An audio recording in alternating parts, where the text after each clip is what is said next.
la postulación del chamamé, ¿de dónde surge? Digamos, ¿es realmente necesaria? Digamos, ¿por qué? ¿Por qué la postulación? ¿Se está perdiendo el chamamé? ¿Está por desaparecer?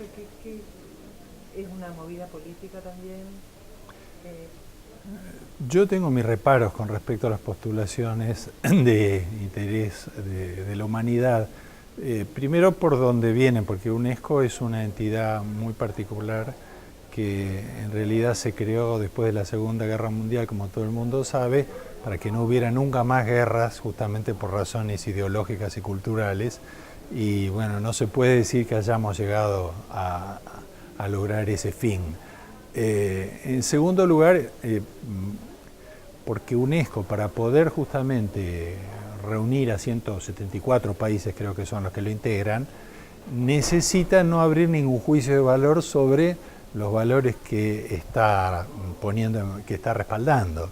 Entonces, si uno tiene la iniciativa desde un país de promover algo considerando que es una forma valiosa para ser conservada, bueno, ellos no abren juicios sobre ese tema. Porque es verdad que en el plano material es donde es más fácil de entenderlo, porque efectivamente el patrimonio material es el que inexorablemente se va deteriorando en el mundo entero, y cuanto más declaratoria de interés hay, menos fondos hay para sostenerlo, porque el patrimonio material no son congresos, ni publicaciones, ni cursos, son ladrillos, hace falta dinero para sostener. En un momento dado, justamente la UNESCO, en los años 80, organizó un congreso en La Habana para hablar de patrimonio y cultura, y lanzó la idea un poco audaz de promover el turismo cultural para que ese turismo cultural generara fondos suficientes como para poder conservar el patrimonio material que se iba desapareciendo en el mundo. Bueno, eso como los efectos que tuvo fueron diversos, porque en muchos casos fueron fatales. La cueva de Altamira es el mejor ejemplo, o sea, si seguía entrando una persona más no quedaban más cuevas de Altamira, pero además porque lo ata a un fin que ya no es cultural, que es el del mercado, el mercado en este caso del turismo. El turismo es una forma de conocimiento entre los pueblos, pero es una forma comercial, como está encarada en el siglo XX y XXI, del conocimiento entre los pueblos, no es una forma cultural esencialmente, ¿no? Ahora, a mí me parece que es valiosa la propuesta, sencillamente porque pone en evidencia el involucramiento del Estado en sostener una expresión cultural. Si nosotros no tuviéramos en la Argentina, que es un caso bien claro, un instituto de cinematografía y una ley de cine, no habría cine argentino a esta altura del partido. Seguramente no hubiera habido más. El cine está subvencionado, el cine argentino, en su totalidad.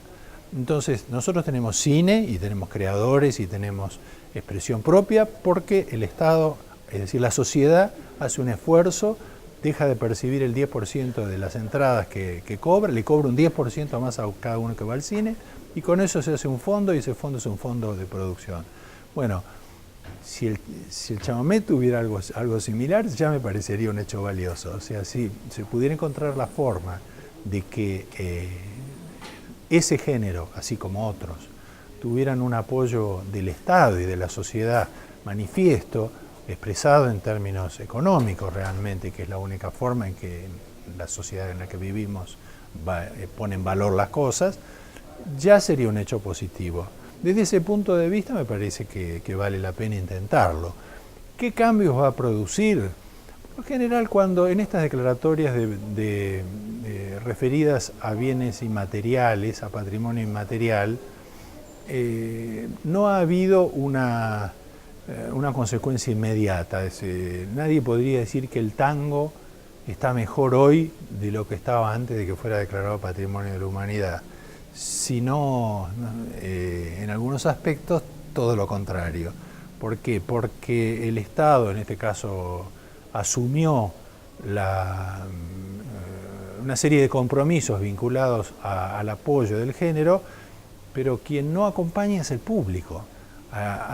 Más allá de lo que a nosotros nos cuenten las revistas dominicales, una vez por mes, no hay ningún espectáculo de tango que se pueda poner, por ejemplo, en la Avenida Corrientes, en un teatro. Es decir, que la gente, salvo los turistas, no es un tema que no les interese especialmente. Es decir, que desgraciadamente ese hilo conductor de una forma de expresión cultural extraordinaria, única, es así, sin duda, completísima, y que revelaba una nueva sociedad, y su propio pueblo se cortó en algún punto, se fue cortando.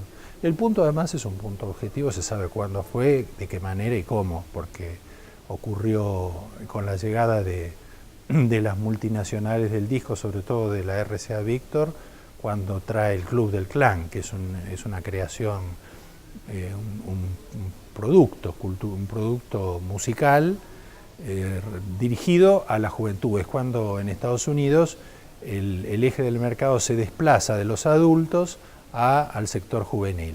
Y entonces esa incidencia que tuvo tan grande en toda una generación fue limando la continuidad cultural que había tenido el tango en 60 o 80 años. A eso se le agregó el que en los 70, cuando vino un periodo prerevolucionario en la Argentina, las multinacionales decidieron levantar todo porque creyeron que venían bajando de Sierra Maestra, y entonces las discográficas levantaron todos los estudios que había en la Argentina. Hoy los estudios que hay de grabación son todos privados y son todas pymes en realidad. No hay ninguna empresa, para dar una idea, ninguna. ¿Por qué? Bueno, se fueron a Brasil, se llevaron los estudios, y muchas de ellas se llevaron inclusive los catálogos. Por ejemplo, Odeón, que era inglesa, se llevó todo el catálogo de tango que tenía a Inglaterra. Entonces, bueno, ahí se ve que si el Estado no interviene, el mercado puede destruir una forma de expresión popular.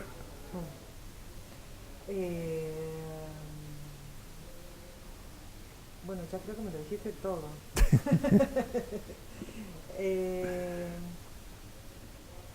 Un poco hago una pregunta que la voy a usar así como un picadillo para cerrar, porque la especie de documental, que es, ¿qué sueño tenés con respecto a este tema del chamamé? Sí. Y si en algún punto, hay algún tipo de emoción y de emotividad con el... Porque aquí la gente de aquí le preguntás y les sale por los poros la afectividad, claro. Sí, lo emotivo. Claro, no lo pueden juzgar con cierta objetividad. Sí, y están como muy... Sí, enseguida sí, y hay lo toman a mal. Sí. Y entre el origen y si es correntino, si es neoyorquino, sí, eso sin duda. Sí. Si es guaraní, si viene de canto gregoriano, Sí.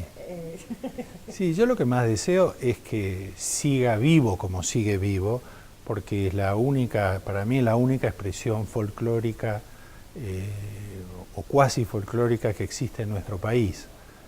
Las otras se han ido todas amortiguando o convirtiendo en otras expresiones. Podría decirte que hay otras formas folclóricas, neofolclóricas que han aparecido, pero nadie se anima a meter mano en eso y a considerarlos con un valor cultural, como es el caso del cuarteto cordobés o como es el caso de la cumbia villera, que son dos fórmulas que tienen atrás realmente a una comunidad en cada uno de los casos. Tienen comunidades que viven eso como una expresión cultural propia. Eso prácticamente no existe más en el folclore argentino de tradición, salvo acá en la región. O sea que hay algo, y además porque tiene una virtud muy grande, y es que se baila. Las otras expresiones folclóricas se ha perdido, la danza, la coreografía, no se sabe bailar, y entonces se baila cualquier cosa o son profesionales ya, pero no es más una expresión anónima, popular, como lo fue en su momento, y como lo es, para mí lo sigue siendo acá el chamamé. Ahora, también aspiro a que evolucione artísticamente. Yo creo que está ha tenido un gran desarrollo virtuosístico. Es decir, que los intérpretes se han vuelto, particularmente los instrumentistas, cada vez más virtuosos extraordinarios de sus instrumentos. Pero la música no avanzó de la misma manera y la poesía tampoco. Es decir, no evolucionó en relación a los medios que ellos han desarrollado en otro terreno. Y esos medios que ellos desarrollaron en otro terreno traen el riesgo de que los apliquen a otras músicas directamente, o sea que otras generaciones posteriores no se interesen siquiera más en seguir esas tradiciones, sino en aplicarlos a otras músicas, porque el límite es muy fino y están todos parados y estamos viviendo eso cuando uno ve hace unos años en el Festival de Cosquín, si aparecía un bajo o una batería, se armaban, incendiaban el festival. Cosa que no me parecía bien, pero quiero decir que ahora se está en el otro extremo, que es cuando Gloria Estefan y su marido Emilio Estefan la llevaron a Soledad a grabar a Estados Unidos y le dijeron, no, vos para el repertorio latino tenés que cantar esto y de esta manera y acá. Por poco pierde todo, no solo no triunfó en Estados Unidos, sino que por poco pierde el público de acá. Es decir que ese límite entre el pop, en definitiva, porque son diversas formas del pop, y la música de tradición es muy sutil, es muy delicado, y se está ahí en la cuerda floja porque no tiene el estímulo económico que tuvo en otro tiempo, que podría tener. Esa es la realidad. Hablábamos del cine argentino. La mitad de las películas del cine argentino, aproximadamente son unas 4.000 películas las que se hicieron largometrajes, la mitad tiene música de tango. O sea, usan el tango. Es algo impresionante la capacidad de difusión que ha tenido el cine para ese género. Y no es nada comparable con lo folclórico, nada. Y menos aún con el chamamé, con la música del litoral. Se cuentan con los dedos de la mano las películas en las cuales hubo alguna presencia, muchas veces, alguna vez documental, medio documental, como fue en Las aguas bajan turbias, ¿no? Donde efectivamente hay una reproducción de un baile, o en algunas otras películas de estos últimos años, no siempre muy buenas, pero no tiene una presencia en el audiovisual esa música. Y sin embargo tiene una vida que merecería tener esa representación. Tendría que haber muchos programas de televisión, la televisión abierta, de un género que le gusta a tanta gente, ¿no? Y sin embargo no hay. Bueno, bien. Ahí terminamos, Tomás.